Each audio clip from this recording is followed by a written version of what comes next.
Thanks, Wes. And this information coming in, Judge Finch has just declared a mistrial in the Catherine's Rest case. Defense attorney Jeffrey Moorhead's request for a mistrial has been granted. We'll have more on this late-breaking story tomorrow.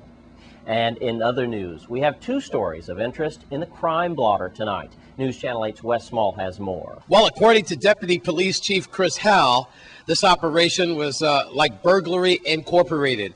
We're talking about Jamal Lynch, better known as Spliff, as he had a street-run enterprise. He's charged with possession of stolen property, possession of controlled substance with intent to distribute. Odds are, people, odds are very good that either you or someone you know on St. Croix has been robbed by this guy. So the police are asking for your help. Now, Jamal Lynch, better known as Spliff, he robs your home or your business, and then he sells the items. Items like a ride-on lawnmower, a 1987 Suzuki Jeep Samurai, a metal toolbox with tools stolen from a residence in Estate Carlton. Meanwhile, Lynch is definitely a career criminal.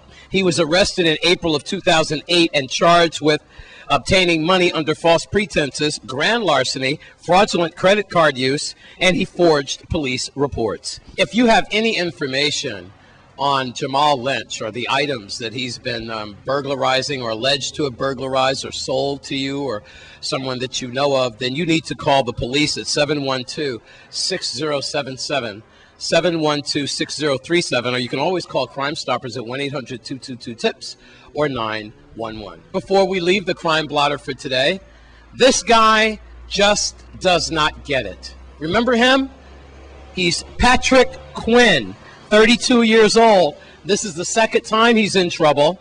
Second time he's been charged with drunk driving. This time he's charged with driving under the influence of an intoxicating liquor and negligent driving. I just mentioned that this is the second time. Remember, we had that drunk driving initiative and we showed about 9 or 10 drunk drivers.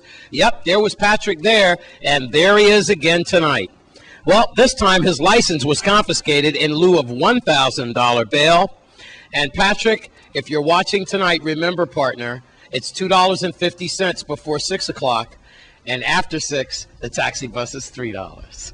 That's a look at your crime blotter report. Wes Small for News Channel 8. Thanks, Wes. And a message for the ladies is up next. Stay with us on News Channel 8.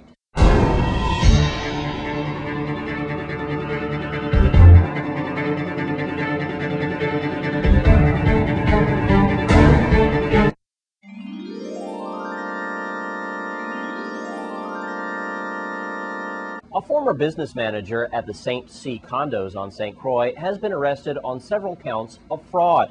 News Channel 8's Wes Small files this report. Thanks a lot, Jerome. We're in front of St. C condominiums here in the Estate Princess area of St. Croix. And the Insular Investigation Bureau, better known as the White Collar Crime Bureau, they've arrested Miss Anita Roberts. You see her picture here. She is charged with 5 counts of embezzlement, 4 counts of ID theft, 5 counts of grand larceny. Let me take an intermission here. 4 counts of obtaining money under false pretenses, 2 counts of forgery. Folks, 15 counts altogether. Police say the 54-year-old Roberts took nearly $13,000 over the period of 2 years without authorization while she was a business manager at St. C here. Meanwhile, Miss Anita Roberts of Tulipan Welcome was arrested early yesterday morning around 6 o'clock, and she was placed on $35,000 bail, where she has since been remanded to Golden Grove. So that's it. I'm here at St. C. I'm Wes Small for News Channel 8. Thanks, Wes. And now it's time for your Caribbean Report.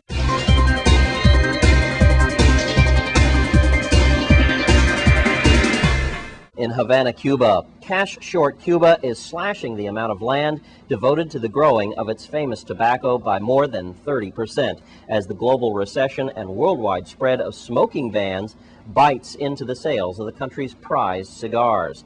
Demand for Cuban cigars has fallen 3% since 2008. In Caracas, Venezuela, Venezuela and U.S. company Chevron on Monday shut a jointly operated oil upgrader in the Orocono region for 40 days of planned maintenance. Chevron has a 30% stake in 180,000 barrels per joint venture in this corporation. In Georgetown, Guyana, the observance of Caribbean Wellness Day 2009 came with high applaud by the Caribbean community's CARICOM.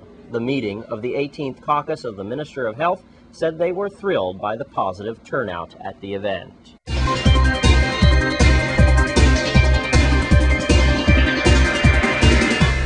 And that's your Caribbean Report for tonight. And as you can see by my ribbon here, that it's October, and that's a very special month for you ladies. News Channel 8's Wes Small has more. October means many things to me, especially the fall classic of the Baseball World Series and my New York Yankees. Hopefully they can get a ring. But more than that, October also means a lot to me in the way of women. Of course, we're talking about breast cancer awareness and also the awareness of domestic violence. I'd like to start off by talking about breast cancer and how important it is for women to have their mammograms, have their checkups, and make sure that they see their doctors and become aware of this deadly disease. Of course, we are talking about breast cancer. And remember that even though men don't seem like it, we still have your backs.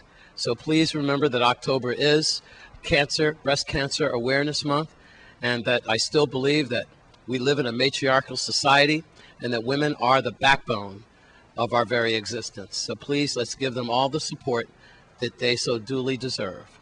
And now I'd like to talk about domestic violence. Also, October is Domestic Violence Month, and I'll be wearing purple tomorrow. Jerome Aegean, our anchor person, has been wearing purple for Domestic Violence Month. And I just want to reiterate the fact that no one should harm another person, especially when it comes to domestic violence, and just keep your hands to yourself. And yes, it does affect our women more so than men. But just remember that, you know, this is the mother of your child, the love of your life. It could be your mom, it could be your grandmother, it could be your daughter, your niece, or your aunt. And let's just all try to get along. It breaks my heart to see so many reports of domestic violence. So with that, I'd like to close out by saying, yes, we do love our women, and that is for certain. October, Breast Cancer Awareness Month, and also Domestic Violence Awareness as well. All you women out there, love you so much. Keep your heads up. I'm Wes Small for News Channel 8.